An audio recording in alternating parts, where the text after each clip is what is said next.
Chào mừng quý vị và các bạn đến với chương trình Tôi về Việt Nam trên kênh truyền hình BNC.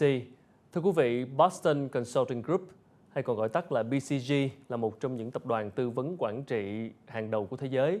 Và chương trình trong thời gian qua, chúng tôi cũng đã vinh dự được có cuộc trao đổi với ông Hans-Paul Burkner, là chủ tịch của tập đoàn Boston Consulting Group, xung quanh những kế hoạch của tập đoàn tại thị trường Việt Nam.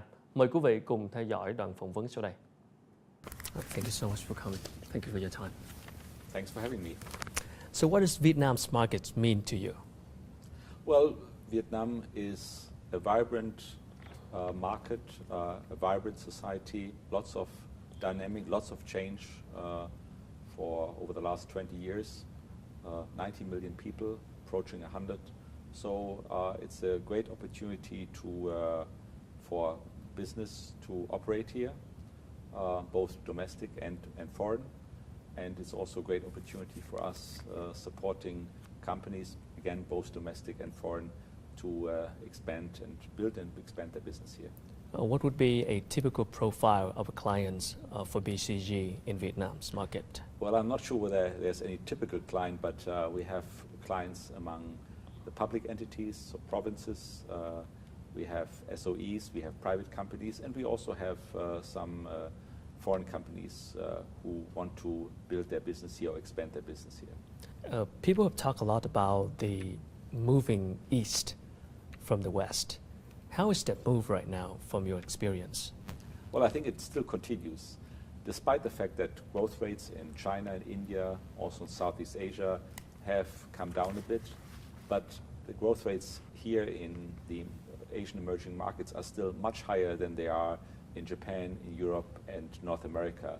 So we still have a continued movement from the west to the east, from the north to the south.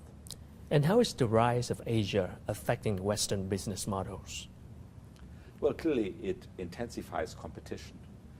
I think many of the household names are under tremendous pressure in various industries, and we have to get used to names that maybe 10 years ago nobody has heard before. If you think of consumer electronics, Heya is a great success story, but also I think companies from India, Tata, who has taken over Jaguar and Land Rover and makes them a big success. So I think it really creates new dynamic in the competitive landscape in many industries, and it of course also creates lots of opportunities for Western companies to operate here in Asia, where there is still lots of growth. When you talk to Western companies who look to offer an opportunity to operate in Asia, what seems to be the typical concern that they have about this market? Well, I think what they are looking for is consumers, customers. They look for growth. They also look for talent. I think a lot of companies have moved their development centers or even research centers here to Asia.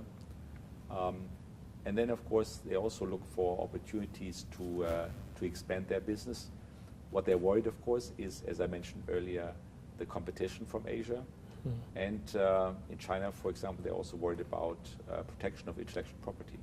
Well, when talking about Asia, we cannot ignore China with their economic power. So in your view, how should a neighboring country like us, like Vietnam, should take advantage of this huge opportunity with a country like China?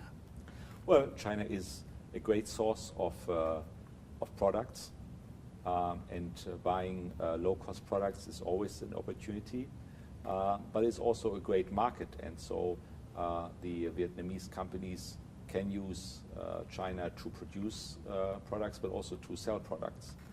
Now, I have learned that the Vietnamese are quite concerned about China, but I think one needs to be aware that no country is so dominant, no economy is so dominant, even if it looks for a while like it. In the 60s, the Europeans thought the Americans would dominate everything, and there was a big anxiety about this. In the late 80s, the Americans and the world were worried about the Japanese companies dominating everything, buying up everything. And now, of course, countries around the world worry about China, but again, this is a challenge, but it's not a challenge that will not find also its resistance, and we will see that China will continue to grow, but it will not be the dominant player. You've been talking to many people in different markets in Asia as well. What is the market that you think that Vietnam would follow the same growth model development path? Well, I think it's always dangerous to follow a role model because the conditions are very different. Many people look to Singapore and say this is the role model for economic development. Now, of course, we're all aware Singapore is a city. It's very compact. It has very special qualities, characteristics. So no country, maybe with the exception of Hong Kong, could really be like Singapore. You could look to countries like Thailand as a role model, maybe to a Korea. But again, the conditions are very, very different country by country. And so I think Vietnam has to find its own growth path. Clearly, it has to open up more. It has to ensure that there is lots of competition so that small, mid-sized, and also large companies have an opportunity to establish themselves, to thrive, to have a level playing field. And then I think it's very important for companies to have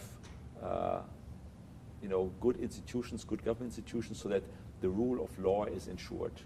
And so companies really can operate in a secure environment where law is something they can rely on.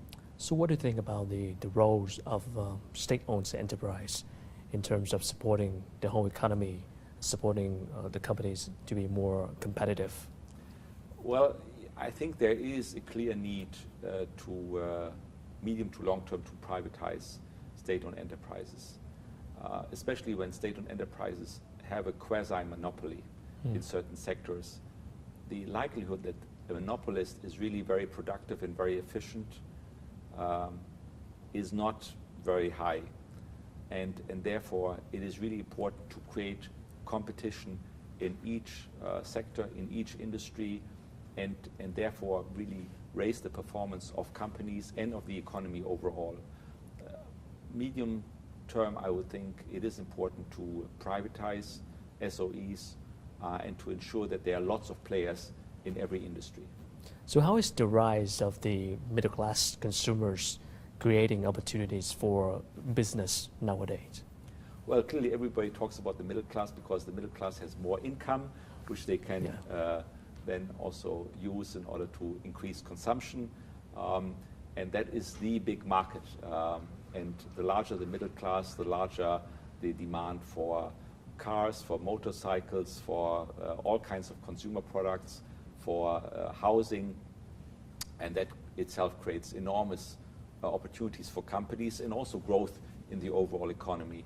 And it's the middle class that really drives this enormous dynamic. It cannot be just a small sliver of top income earners, and it cannot also be the mass market when people are still very poor. So everybody hopes that the middle class will really and does drive the dynamic of the economy overall. Những chia sẻ vừa rồi cũng đã khép lại phần 1 của chương trình Tôi về Việt Nam ngày hôm nay. Quý vị có thể xem lại đoạn phỏng vấn này trên website fbnc.vn hoặc là facebook.com/MC Trần Quốc Khánh. Chúng tôi sẽ còn quay trở lại sau ít phút nữa.